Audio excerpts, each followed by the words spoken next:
So my understanding is that two movements or two streams of consciousness emerged out of African people's involvement in the American Revolution.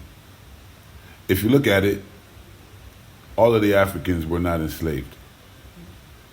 And if you're honest about it, even among the enslaved Africans, many fled at that time to British side, behind British lines.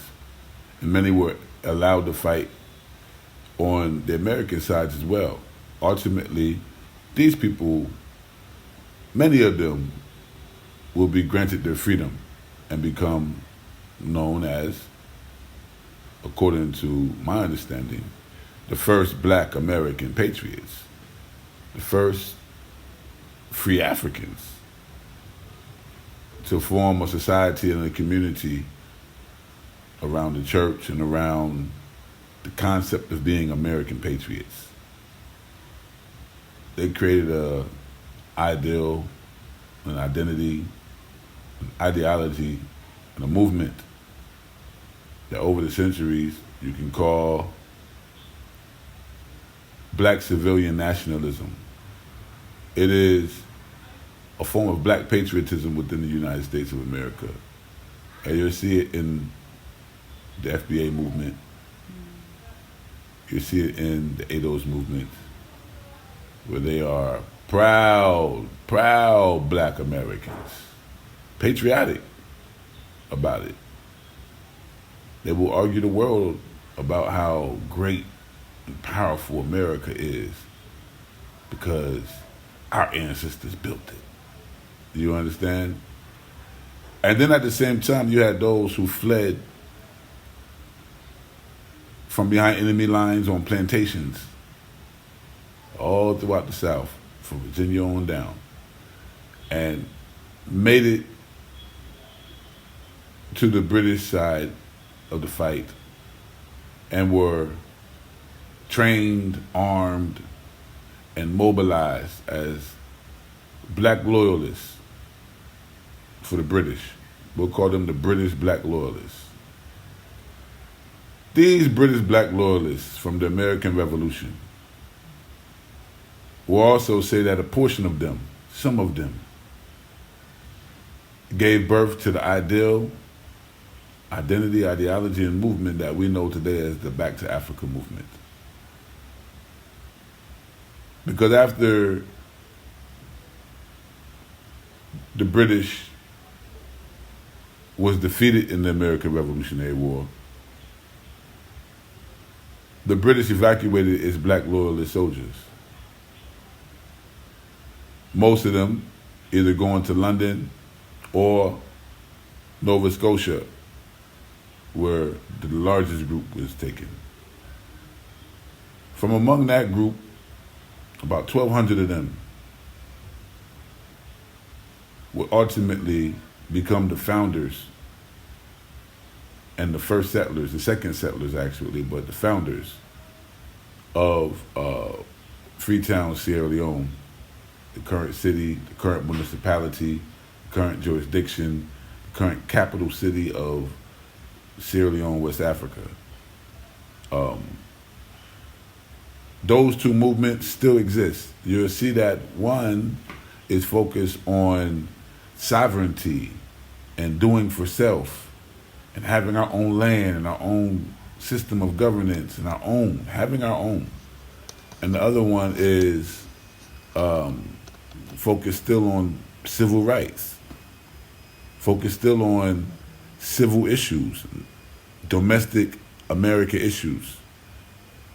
If you ask them about anything happening outside of typically their local environment, they won't know.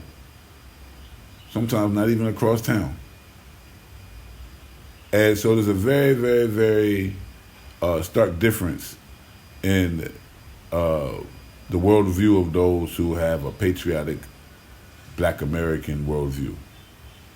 And then those who have the Back to Africa worldview, because there's many people born and raised in America who have this worldview. Because that's where it originated. The plantations of America, people want to get back to Africa. They wanted to go home. We had burial traditions where our heads were pointed towards Africa. We had folklores of flying Africans, Africans who would become so jubilated through spirituality that they would be able to ultimately fly themselves back to Africa. Even High John the Conqueror returned back to Africa. So back to Africa was in the vernacular, the language, the dreams, the aspirations, the imagination of our African ancestors who wanted nothing more than to be free and to return back to Africa. And even now you'll see it. This is the fight between the FBA and the Pan-Africanists. You know, this was the stark difference between Marcus Mosiah Garvey and W.E.B. Du Bois when he was more NAACP, civil rights oriented, and Garvey was more international African Negro people's rights, and was creating space at the international level for our mass mobilization, not for just us to be represented by the elites among us, but a system through which the masses of people could participate in Pan-Africanism. That's the power of Garvey and the UNIACL, creating a system through which the masses of people, the men, women, and children of Africa all around the world could participate in our own movement back to Africa. Like Malcolm X said, not physically now, but at least psychologically. You know, at least economically, we start thinking like Africans. We start learning about ourselves and taking pride in who we are and where we come from. Even that is back to Africa. You know, the concept of Sankofa is back to Africa. You know, our top scholars, even if they never stepped foot on the continent of Africa, they had a back to Africa consciousness, right? And so we have to understand those two streams of consciousness. And being historians, we have to say, well, when do ideals and identities come into formation? When do they actually come into existence? When do people begin to exist, right? When do consciousness begin to flow? You know, it's like a river. A river has a source, you know, a beginning and an end.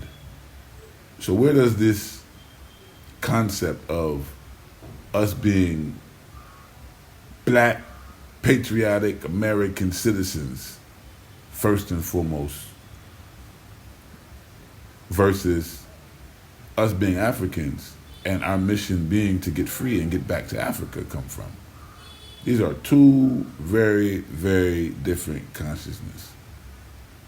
Very, very different consciousness. And some people are trying to straddle them. Some people are really, really, really trying to straddle them. And I think that even when you look at it, if you understand dialectics and contradictions, you realize that it's necessary to have two opposing forces tied together in order to generate the energy necessary for development, necessary for evolution to take place. So eventually, of course, the people who are Africans in America will definitely take on a sense of identity connected to America, even if it's just geographically, right? Even if it's just that I'm born here, I'm natively born here, and my people have been here for 5, 6, 7 generations. Even if it's just that. Those who descend from those lineages will have a strong connection to the land and the culture and the people and the place. Naturally, even if it was anywhere else, it would be the same, right? That's just human nature. But at the same time, I don't think we can afford to remain patriotic to the United States of America and at the same time have the best interest of Africa and African people, not only back home in Africa, but worldwide throughout the diaspora, and not only in the Americas. Not only in the Americas. Sometimes we say diaspora, we think we're talking about just black American. We just talk about the blacks in the Caribbeans.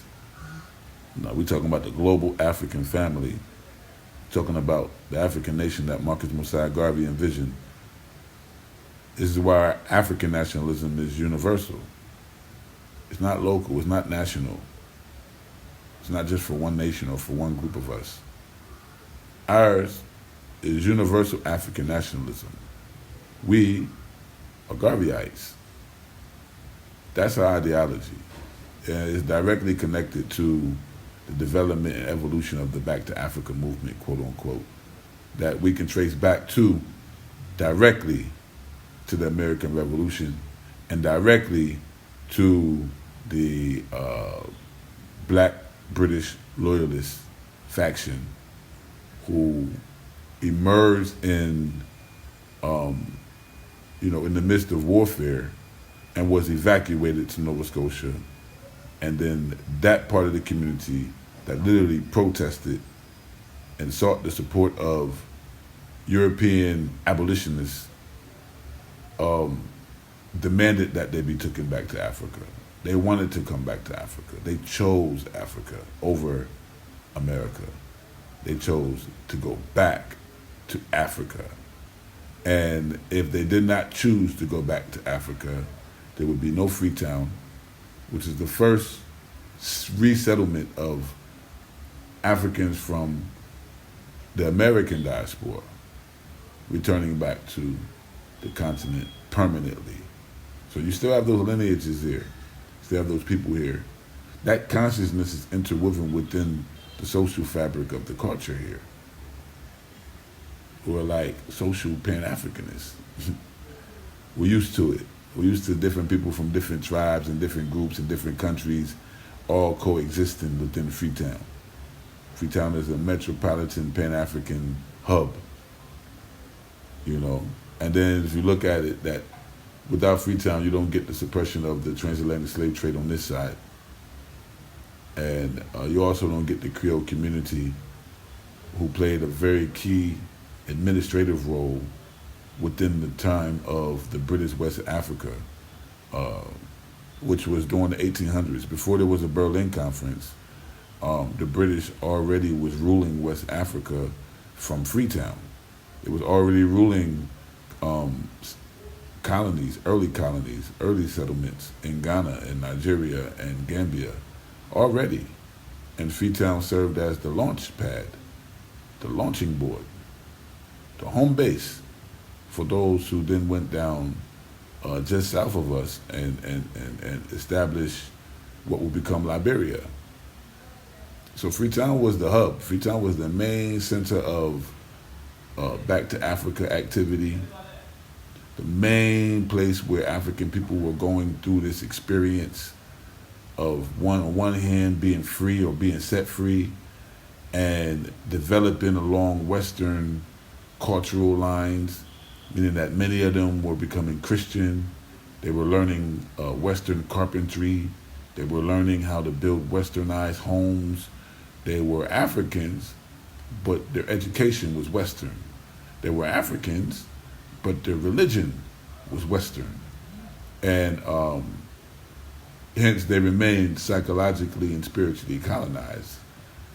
And that needs to be understood because the fight against that continued.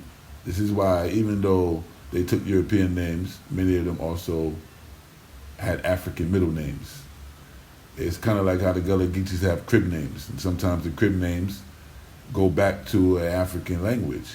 You say, wow, I didn't know that my household crib name, which is not a nickname, just the name my family gives me, they call me this like it's actually the name on my birth certificate, but it's not. And oftentimes those names have African origins, especially within the Gullah Geechee culture. This is why my cousin, Baba Kimo, his crib name was Dozie. And Dozie goes back to languages in Nigeria. It was being called a crib name that had African origins. Very, very important, because if you don't know the details of the experience on both sides, you won't understand the Pan-Africanism of today. Okay? So Pan-Africanism kind of emerges from the combination of both of these movements. It emerges from the Back to Africa tendency, and also the Black freedom tradition, the Black freedom fighting, the Black civil rights, Black nationalist struggle within the United States as well. Where did Garvey find the dynamite that he needed? He found it among the Black Americans. He found it among the Black Americans who were fighting for civil rights, who were fighting within the context of their citizenship in North America. They were not fighting within the context of them being a global African community or even being connected to that. Garvey brought that consciousness. And Garvey, of course, was one who understood that we need to get back to Africa, Sankofa consciousness. You combine them two, you can't have Pan-Africanism without them. And we need to learn that. We need to know how these two complement each other and how we can work to create a better model for universal African nationalism that allows us to live within our reality as it is, but also pushes us closer to a Back to Africa agenda for the future, because the West has no future after this century. Everything we see right now in this world that is up will be down. And everything that we see right now in this world that is down will be up. As simple as that. Ashe, Abiba Fodie.